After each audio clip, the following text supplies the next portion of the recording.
Salut, c'est Clément de Mouvement Conscient.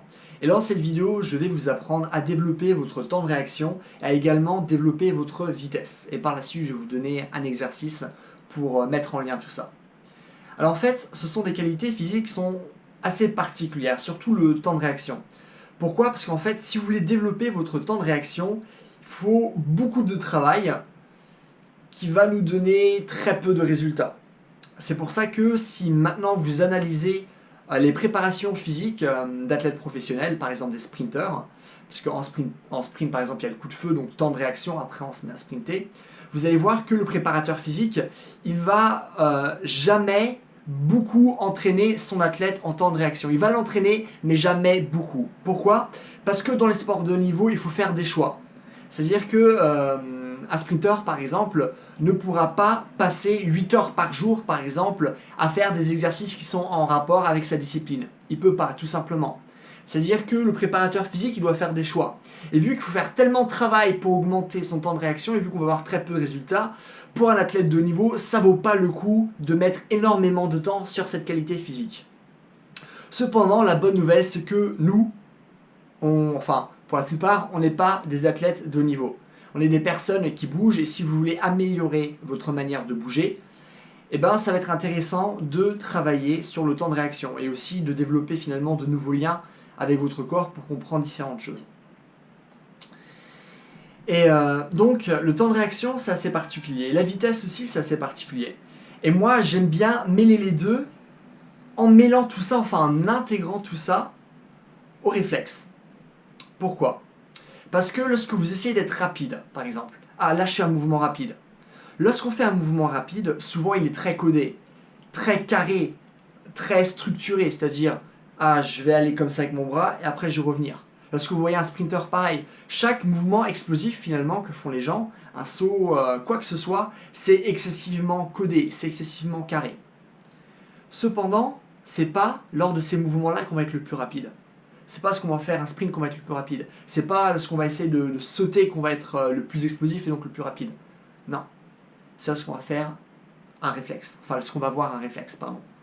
Se dire, c'est chaud, je retire ma main. Et si vous analysez les réflexes, vous voyez que contrairement à un mouvement normal, le réflexe, lui, n'est pas structuré. C'est genre, c'est vraiment quelque chose de très particulier. C'est vraiment comme si on faisait par exemple un fouet avec notre bras et c'est un mouvement qui va vraiment dans tous les sens. Cependant, c'est là que notre corps atteint sa vitesse maximale. Et ça, c'est réellement intéressant parce que ça voudrait dire que si on veut réellement travailler sur notre rapidité et aussi sur notre vitesse de réaction, il faudra travailler sur des mouvements qui sont beaucoup moins structurés, qui sont beaucoup plus basés sur le réflexe. Du coup, bien sûr, il y a différentes manières d'engager un tel entraînement. Comme vous pouvez voir, par exemple, avec des sifflets, des coups de feu ou des codes couleurs. Un rouge, c'est le joueur 1, bleu, c'est le joueur 2, ce genre de choses.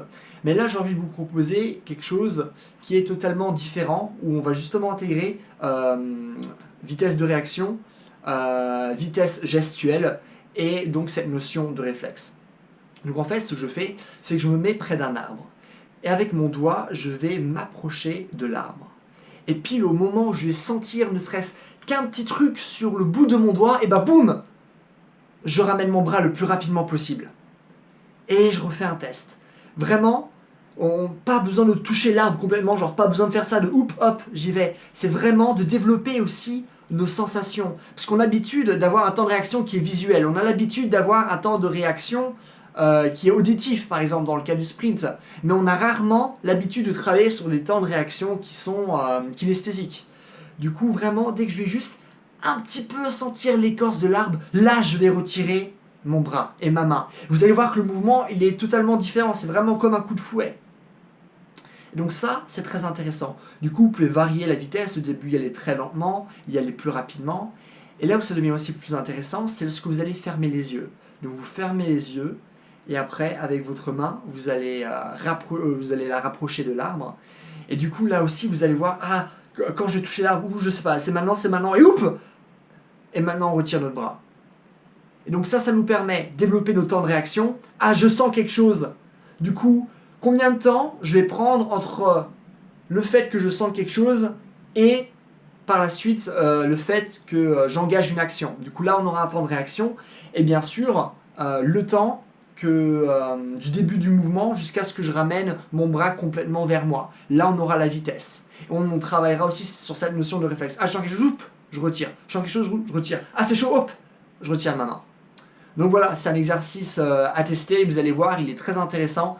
Je vous conseille de le faire avec différentes parties de votre corps pour développer différentes sensations, pour développer différents réflexes et pour pas tomber toujours dans la même routine et faire toujours la même chose avec votre corps.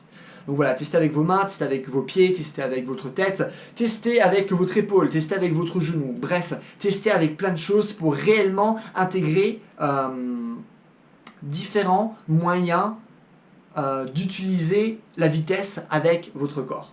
Donc voilà. Si cette vidéo vous a plu, n'hésitez pas à me mettre un j'aime, n'hésitez pas aussi à vous abonner. Si vous avez des questions, comme d'hab, posez-moi tout dans les commentaires, je réponds à tout.